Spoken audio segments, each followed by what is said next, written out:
And we are live. So, welcome to episode 172 of An American Werewolf in New Jersey. I am the American Werewolf. Pardon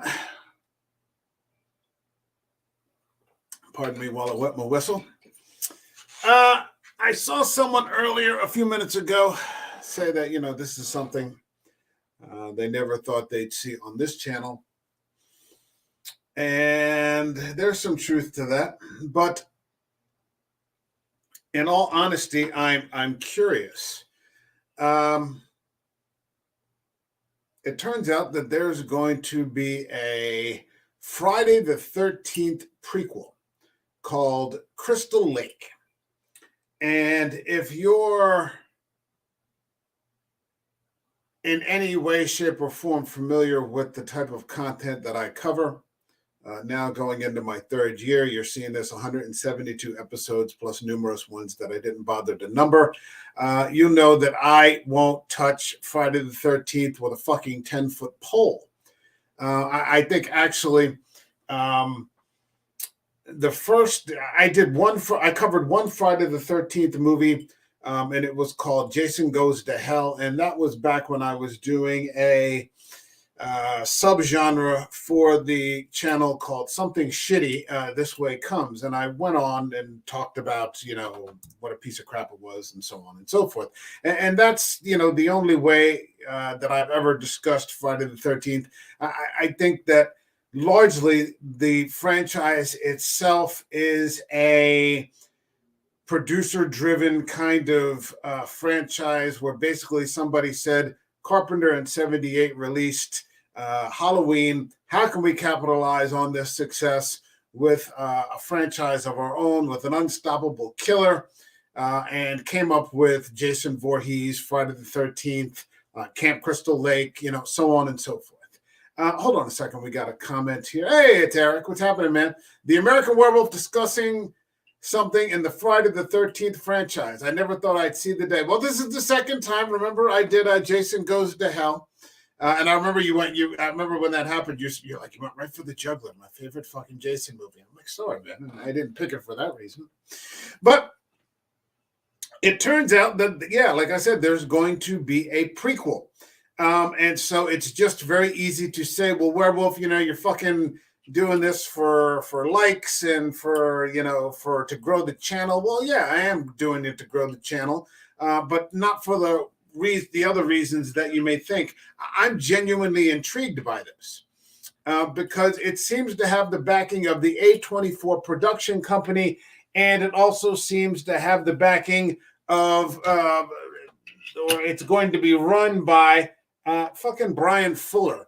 And if you don't know who Bryan Fuller is, he brought us the Hannibal series, which is, to me, one of my all-time, it's still in the wrapper, actually. I got to take this out of the wrapper. It might be the second best series I've ever watched after the X-Files, even though the X-Files, went up and down because it went on for like 11 seasons. But this was a concise 3-season series with Mads Mikkelsen as Hannibal Lecter, and in my mind, it was so good he actually replaced Anthony Hopkins. So if you put A24, which is one of my favorite production companies, and Bryan Fuller together, then yeah, I'm going to pay attention to that. I'm not saying it's going to be great. I am saying, though, that it has a lot of potential. So there hasn't been too much information released to this point, but I found some articles, and I'm going to be having an ongoing series of discussions as more information pops up about this and several other shows. I'm going to be talking about The Exorcist Believer. I'm going to be talking about Zack Snyder's Rebel Moon, on top of covering the usual things that we cover, but relevant content that I'm interested in. I couldn't continually just work on something or repetitively just stream about something that I can't stand. It would just be a waste of time, and it would give me a headache. That's not the way that I want to.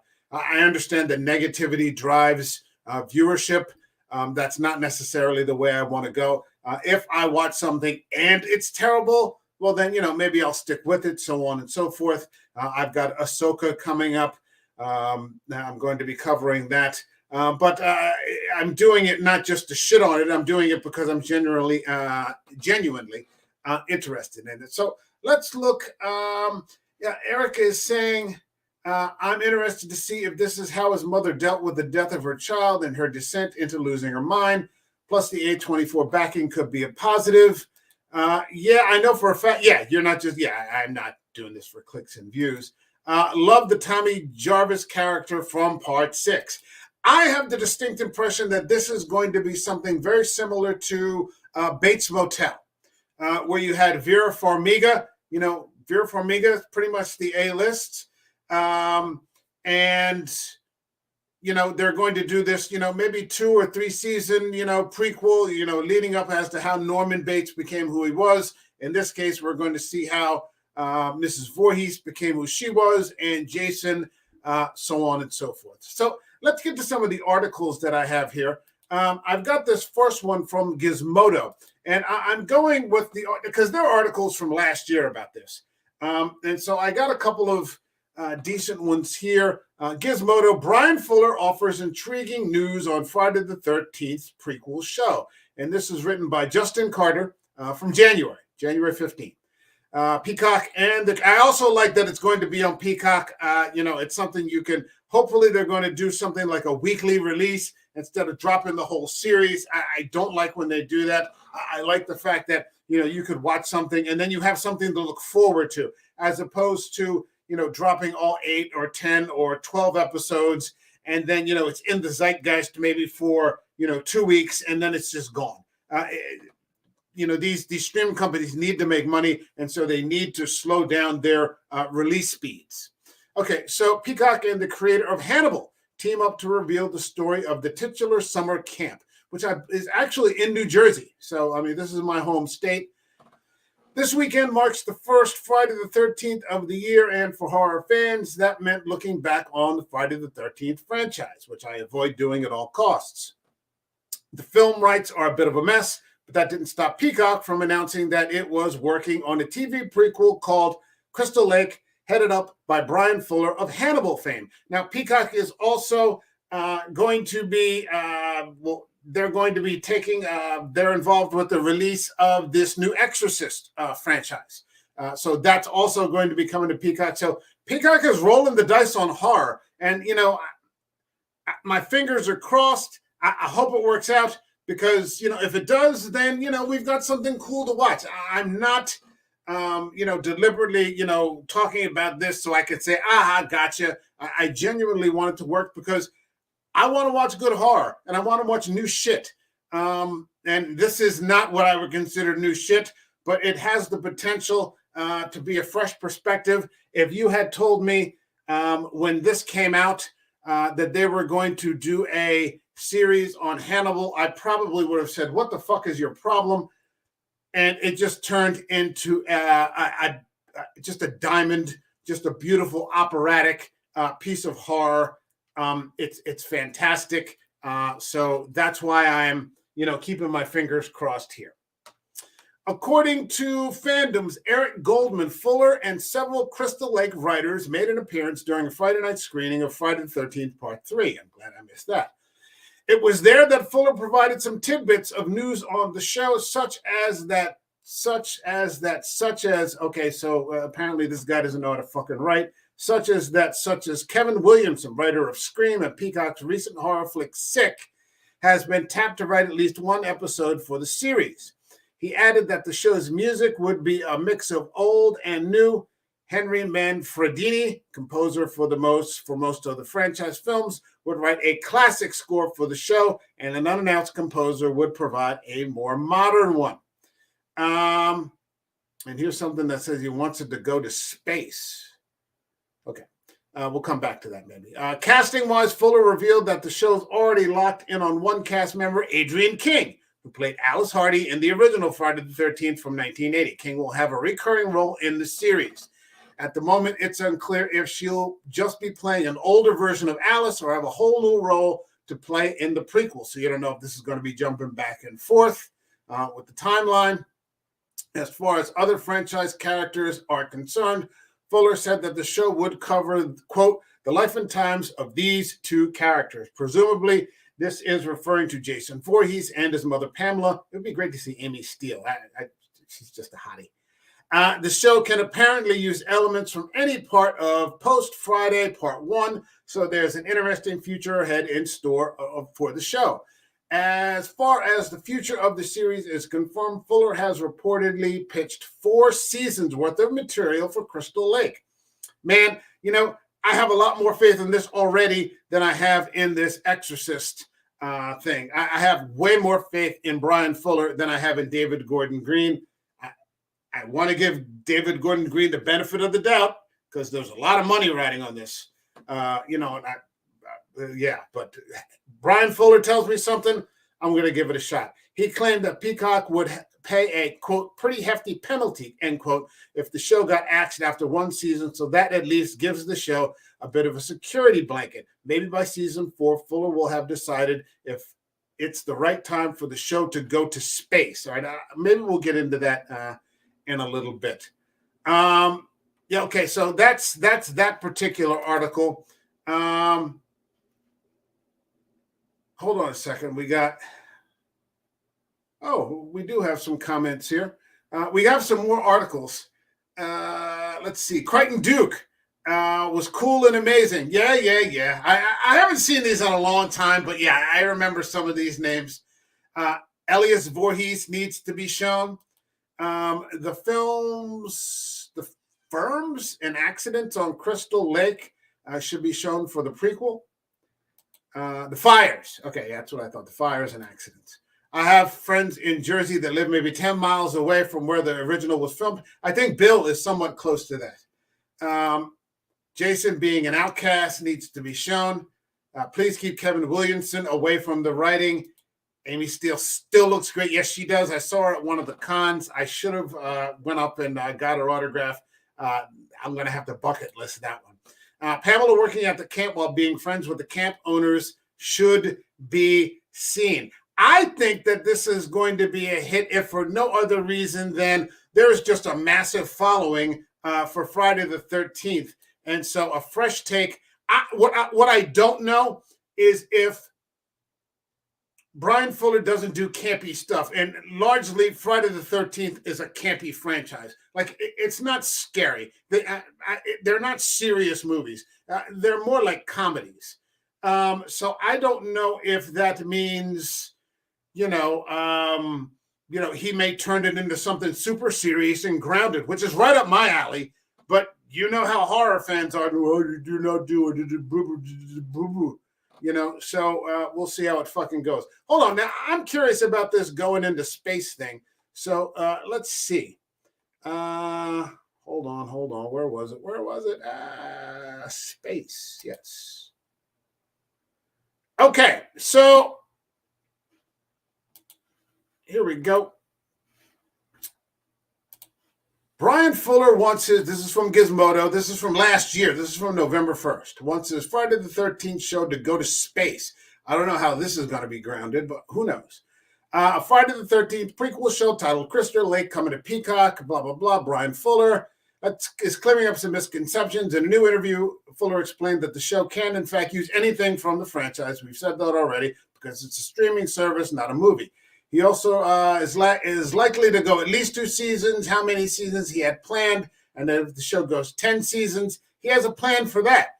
It's fucking Bryan Fuller you're talking about here. This fucking guy has a plan. This is how you do it.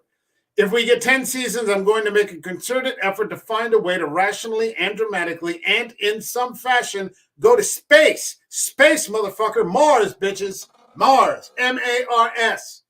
Fuller told Fangoria, I can't imagine it going 10 seasons, but I will put out there that, I haven't gotten past laying out the first 3 seasons, honestly. So I suppose it's very easy for me to say, yeah, if we get to 10 seasons, we're going to space.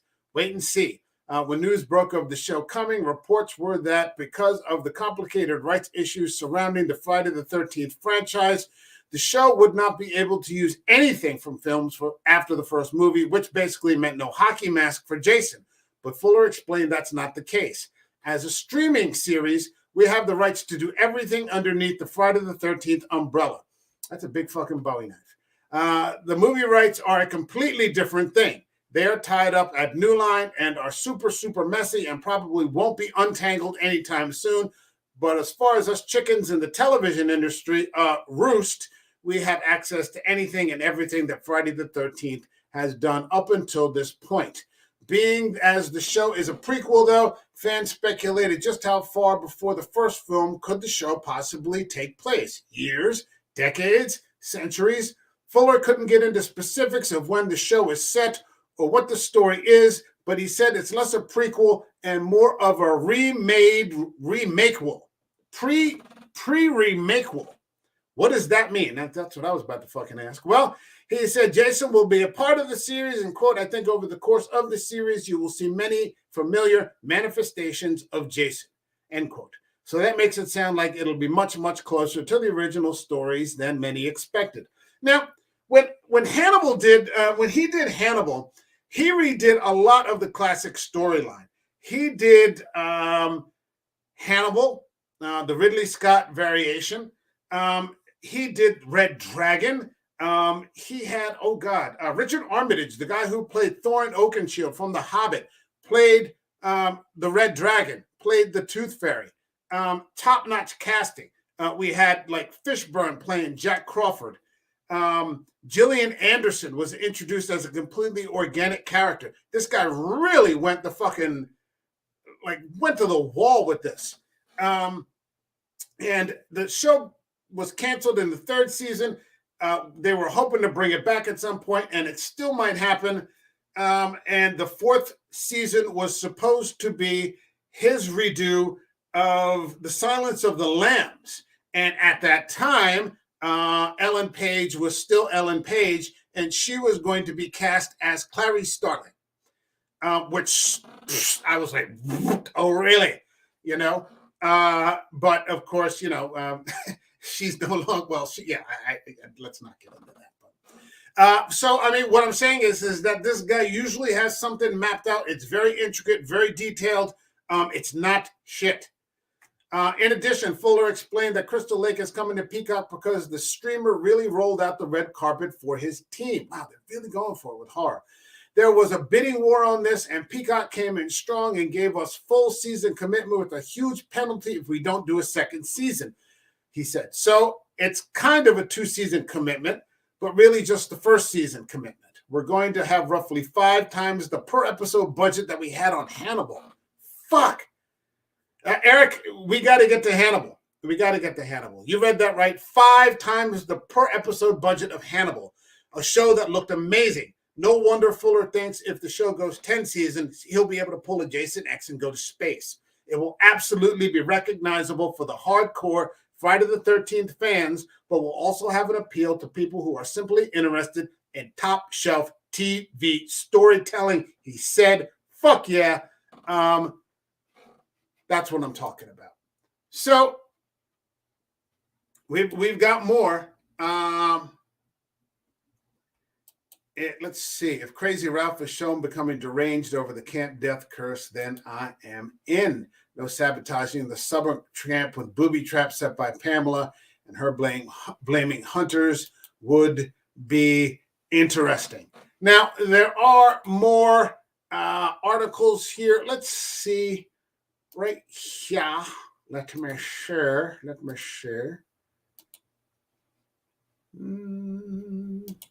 All right, so this one comes from Bloody Disgusting, and this is 2 months ago, March 27th, so this is a new article.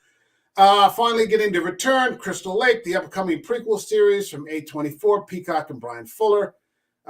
It's able to use everything. Adrian King will have a returning role. In one post to Twitter, King shares a behind-the-scenes photo of her first writers' meeting, while post to Instagram suggests that the series is aiming for a 2024 premiere. So this isn't happening this year.